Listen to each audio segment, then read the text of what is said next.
سلام من صفحة سافر مع بيرو. اليوم نحن بمنطقة بتركيا بمرسين اسمها جنة جهنم أو بالتركي جنة جهنم. كتير منطقة حلوة.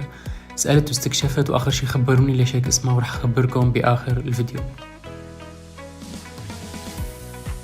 المنطقة بعيدة تقريبا شي ساعة عن مدينة مرسين، وهي عبارة عن حفرة كتير كبيرة بنص الأرض، شكلها كتير غريب. وقت وصلنا لهونيك بصراحة تفاجأت قديش المبنى حديث وحضاري وفي تكنولوجيا. بعد ما وصلنا لهونيك قالونا انه اول شي لازم نروح نزور القسم يلي هو جهنم بالمنطقة، لهيك رحنا لهونيك تقريبا بيمشي الواحد دقيقتين، وبعدين بتوصل على تراس الارض فيه عبارة بس عن ازاز، بتشوف كل شي تحت وانت كتير فوق.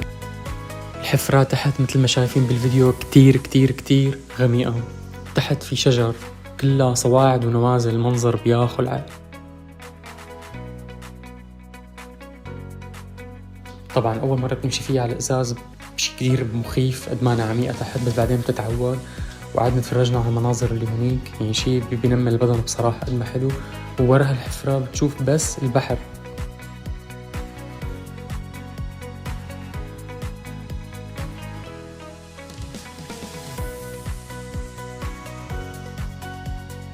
وهيك بنكون شفنا أول قسم يلي هو جهنم، وهلأ صار وقت نروح على الجنة. الطريق على الرجعة ما بتشوف غير البحر وشجر، كتير منظر حلو. وبعدين بتشوفك نزلة صغيرة، وقالونا انه من هون بتقدر تنزل على قسم الجنة.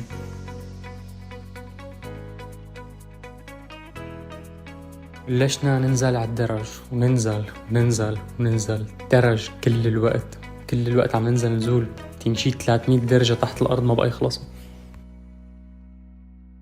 وبعد تقريبا شي 10 طوابق تحت الأرض بتصير بتشوف تراسات كتير حلوة، ببين عليها الجبل من فوق.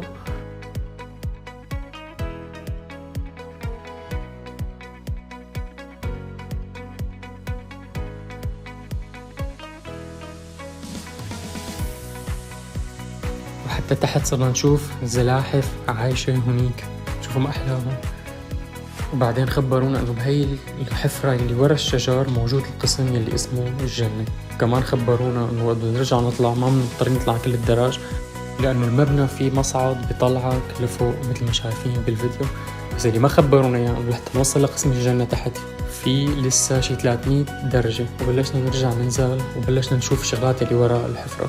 وهون كانت المفاجأة الكبيرة، شفنا مثل مبنى صغير قبل الحفرة، وانا اول شي ما عرفت شو هو، وبعدين قررنا ننزل نشوف شو هو. بصراحة تفاجأت بالشي اللي جواته.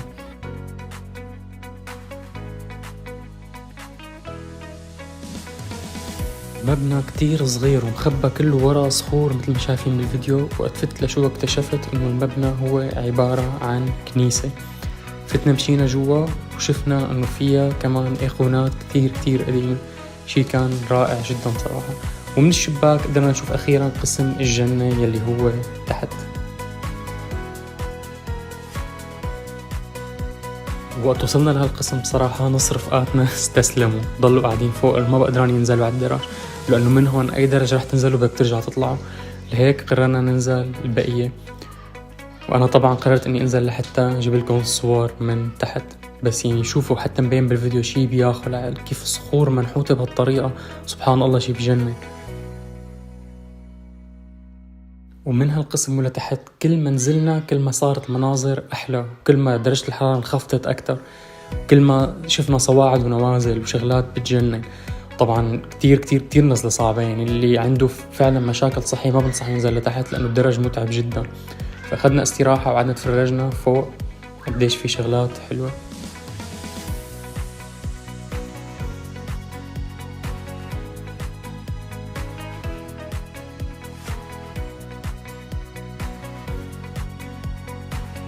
لا اجا وقت اني قلكن ليش هيك اسمها المنطقة. سألت المسؤولين هنيك وقالوا لي انه اسمها جنة جهنم للسبب التالي.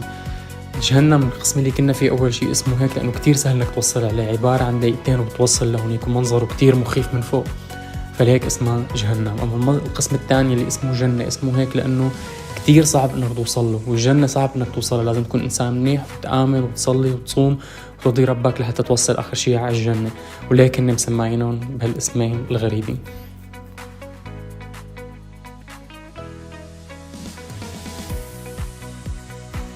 بعد ما وصلنا لتحت لازم نرجع نطلع لفوق. طلعنا الدرج كله صار لي أسبوع معضل من ورا هالطلعة قد ما كان درج كتير. أتمنى يكون عجبكم الفيديو، ودعموني بلايك وتعليق ونشر للبوست إذا عجبكم، وما تنسوا كمان تتابعوا الصفحة أكتر وأكتر. شكرا كتير لمتابعتكم، وسلام من صفحة سافر مع بير.